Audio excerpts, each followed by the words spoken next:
one of the best pieces of career advice that I ever got was to be the dumbest person in the room. Being dumb means you don't have any preconceived notions. You're there to learn, you're there to listen, you're there to take everything in and then come to your own conclusions.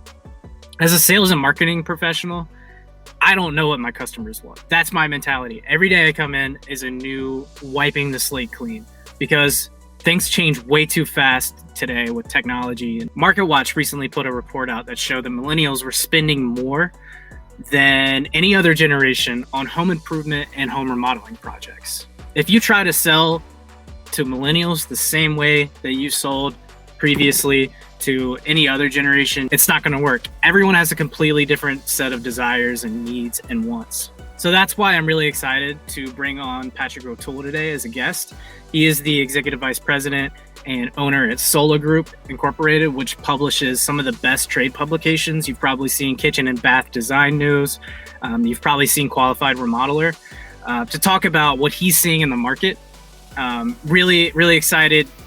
Recently, Qualified Remodeler partnered up with Guild Quality, and they released the Customer Satisfaction Report for 2020. There's a lot of good stuff in that report that we're going to dive into. Patrick's going to share some of his findings, some of the things that really stood out to him, and some of the things that home improvement companies are struggling with in their current sales and marketing processes to connect with those customers and give them an experience they want. Along with that, Qualified Remodeler publishes the top 500 remodelers every year. So it's going to be a great breakdown of what he's seeing these companies do, how you can get better, how you can increase your standing here, how you can go from good to great. I'm really excited about this episode, so stick around. We're going to have a lot of good information for you out there.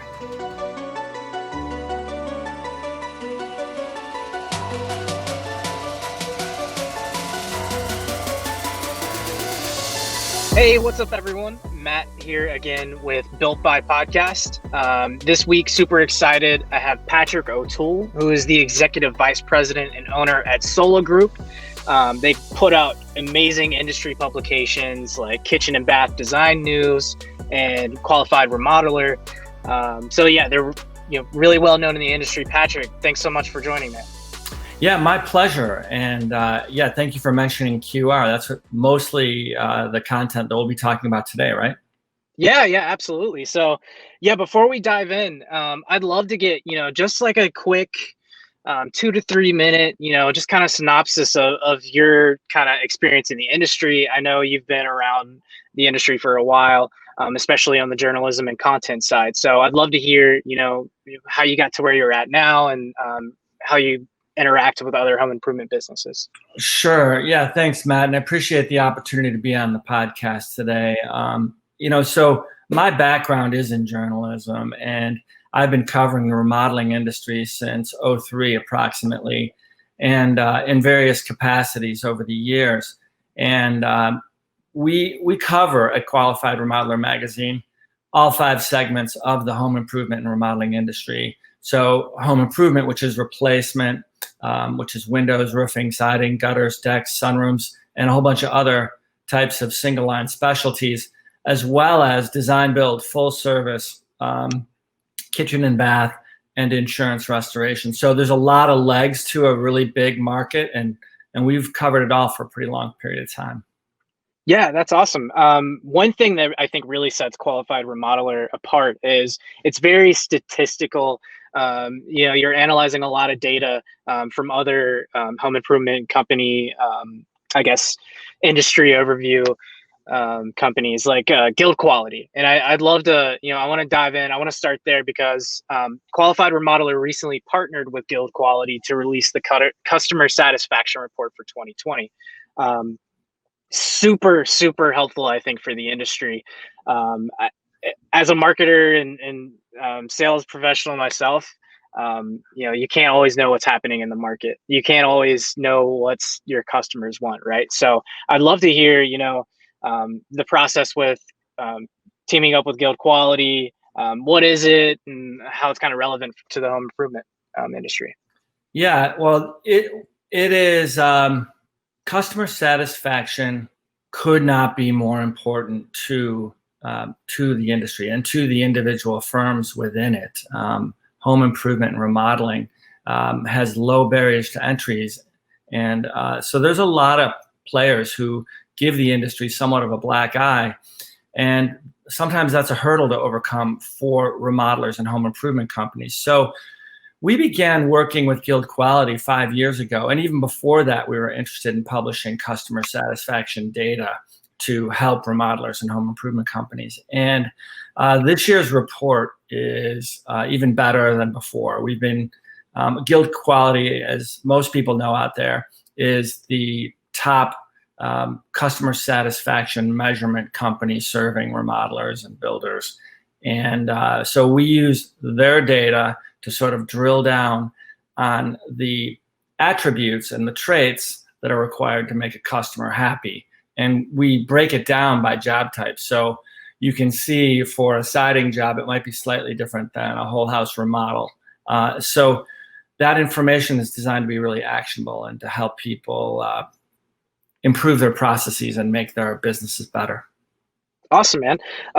What were some of the major findings that stood out to you this year compared to last year? Well, over time, things change really incrementally, a little bit slowly. But there were some movers. I think that by and large, when we look at what makes a customer happy, they want a job site that's clean and organized. They want professionalism from your employees. You want them to say, yes, they were professional. Yes, the job site was clean and organized. I think the thing that ties most of these attributes together is really good communication. So, we cover 19 different attributes, and all of them rank very highly. Like, you should be doing all of them. So when you go to qualifiedremodeler.com and you look at the report, you want to get better at all of them. And but the communication factor really ties into everything. So my one word of advice, and the thing that always seems to rise to the top, good times and bad, is the firms that are communicating early, they're communicating completely, even if it's bad news, with their customer. Those are the firms that come away with happy customers, satisfied customers that are willing to refer them. And that's the key indicator of satisfaction, that willingness to refer. So yeah, there's a lot I couldn't really boil it down to one thing. That's for sure. Yeah. It's a very comprehensive report, and it's something that I think is super useful for the industry. Everybody should check it out. I'll definitely drop a link in the description below. With this customer satisfaction report, what are some of the top customer desires that you see home improvement companies struggle with typically? I think the areas where people struggle is in communication. So sorry to go back to that main theme there. Communication is a problem. People let long periods of time go by. Companies let long periods of time go by before they communicate with somebody or get back to somebody, or there's delays. With today's communication technology, people expect a text message. They expect an email. They expect just an instant message. They expect tools where they can see pictures from their job site if they happen to be remote. So all of these electronic means and online means of staying in touch with your customer, they really need to be utilized now, because it's table stakes now. In the old days, you could call your customer once a week or something and let them know how things are going and when the job. But those days are gone. You really need a system in place to communicate with them. The other area that people get in trouble with their customers, or the relationship goes off track, I should say, is not because of their own people and their own staff communicating and having interactions with the customer. It's the subcontractors that they hire on the job site and their interactions with the customer in their name. That's where it gets a little bit trickier. And so the best companies out there are the ones that are able to manage their subcontractors, and they're able to drive the behaviors down to that subcontractor level and allow them to display the professionalism that the company values and requires. Interesting. So shifting gears a little bit, another thing that Qualified Remodeler does outside of partnering with Guild Quality for the customer satisfaction report, is publishing their top 500 remodelers of the year. And you've been doing this for a while, and I think it's a really cool list to see, who's improving their processes and who's getting better. I'd love to hear, some of the things that you're seeing from your top 500 that kind of sets these companies apart from the others. Yeah. So, well, thank you for bringing up the top 500, Matt. It's been around since 1975, and 78. The magazine was started in 75, and most of what we do is online these days. But the top 500 is special because it's a revenue indicator of how fast a company is growing. And at the very top of this conversation, I mentioned all the different segments we serve. And they're all mixed together in there. The home improvement firms or home improvement replacement firms, as well as the design build and full service. And growth is really important to a certain mindset within the entrepreneur area. And so a lot of firms do try to grow every year. It's an indication of success.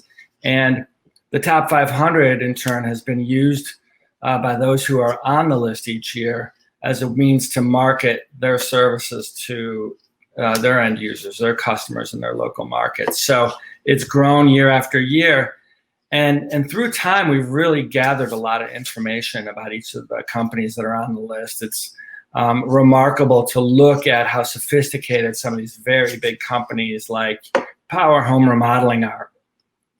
Excuse me. That company is billing well in excess of $700 million a year. And, they're growing. They aim to be a couple of $1 billion in size. And so we're starting to see what is a small local activity, home improvement and remodeling, scale a little bit. We're learning through things like customer satisfaction traits and how to have systems and processes that are repeatable, how you can scale a business that's very, very local, very high touch, hands-on. And so the industry is changing, and the top 500 is really a good barometer for those big firms and seeing how big they're getting year after year. So, that's a general look at it, but it's really interesting every year, and we're about to publish it soon. Very cool. Very cool. Circling back to Power Home Remodeling, I'm actually going to have them on the podcast next week, so I'm excited for that. What they're doing is really interesting. It's a brand play, and in terms of not only their sales process but their hiring. Is that what you see as like ushering a new age into the home improvement industry? It's almost like a Capital One type of business. Well, I'm not sure what exactly you mean by the Capital One reference, but I can agree, having talked to Asher and Adam Callender and the folks that started and managed that growing business. I've talked to them over the years, and their vision is very clear. They are developing a real brand, a national brand, and there are a few others just like them that are attempting the same thing, and it's working. We talked about systems and processes early, and I think Adam and Asher and the whole team there that have built such a large company, they've done it because they have really excellent systems and processes. They know how to build a sales team. They know how to do sales and marketing together. They know how to drive leads in any environment, and they prove it over and over again.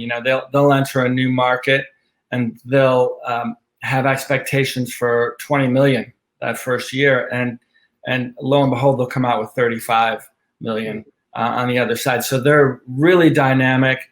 They've got the right formula. Their secret sauce is working, and so they're a powerhouse to be watched out for. It is brand, and they're doing it the right way. Yeah, and I think that's what I related to, being from Richmond and Capital One, with such a strong emphasis on the brand. Yeah. And the hiring aspect. So it's really interesting to see what they're doing and how it's kind of, reshaping the market, in my opinion.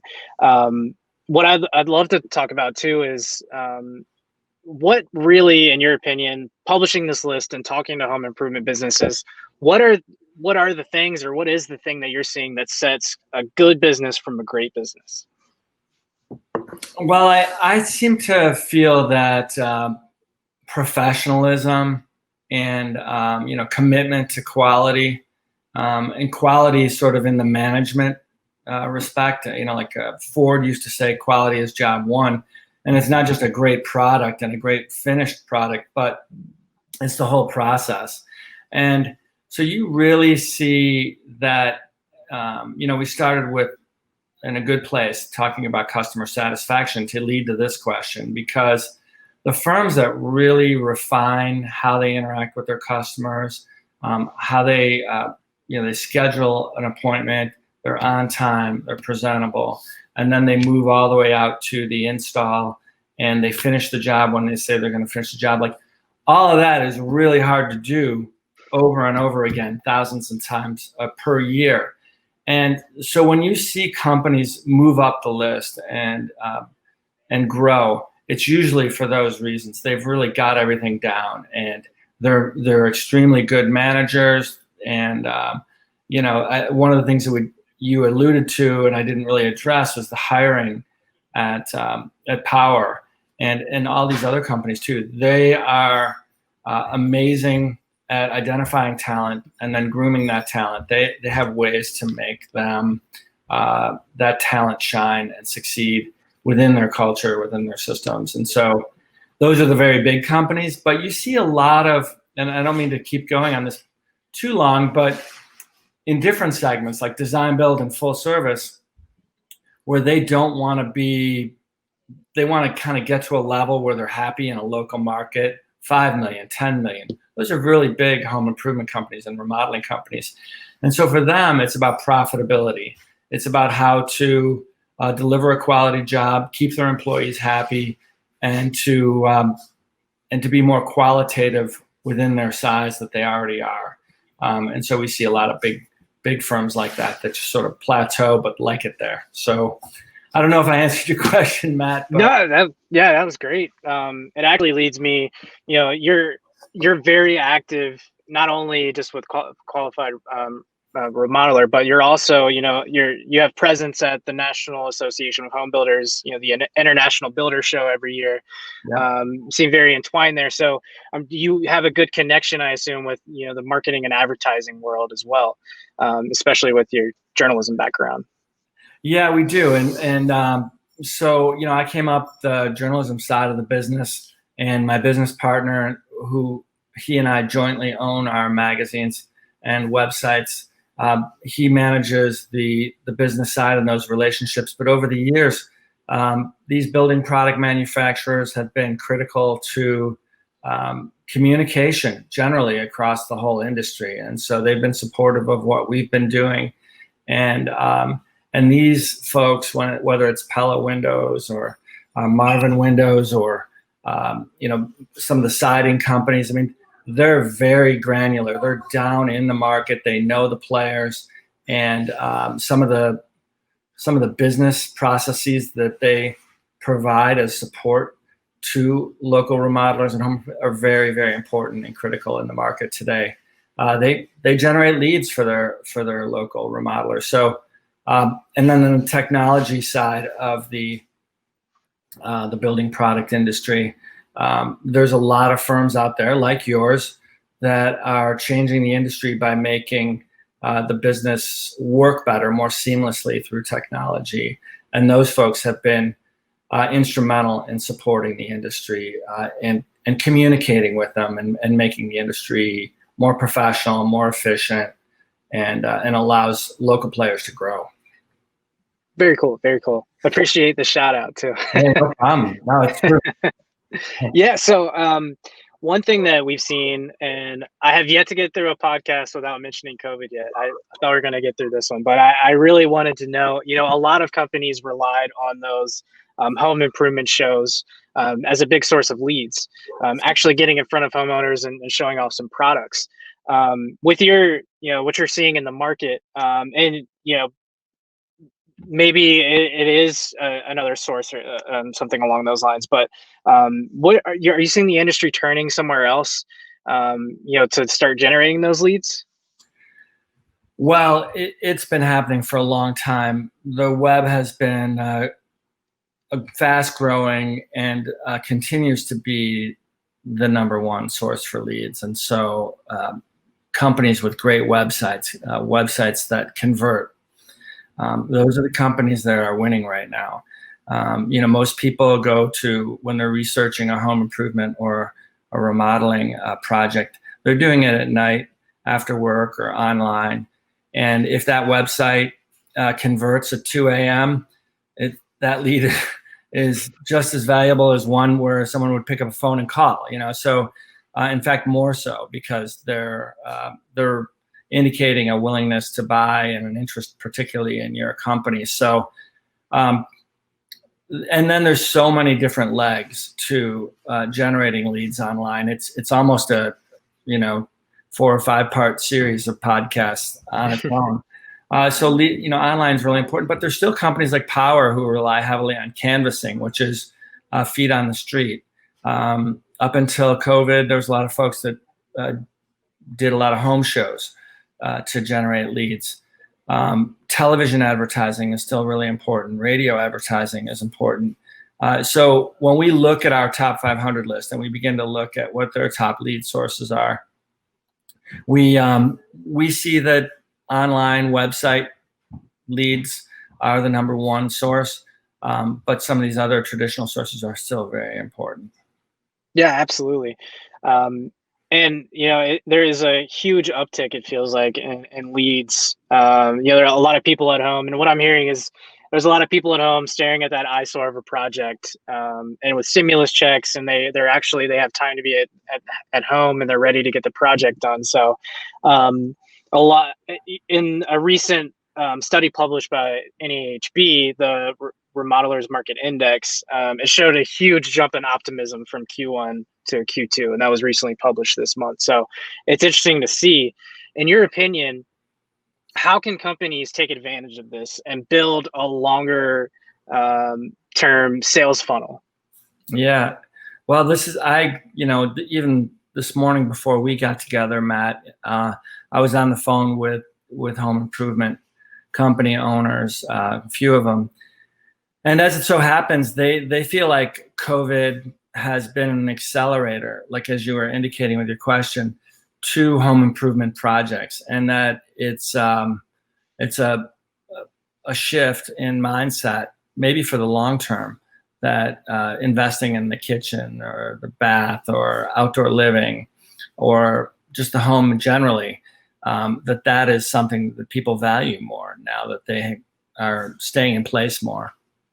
And so this is a great opportunity for home improvement companies, as it turns out. I mean, people were scared at the very beginning of it.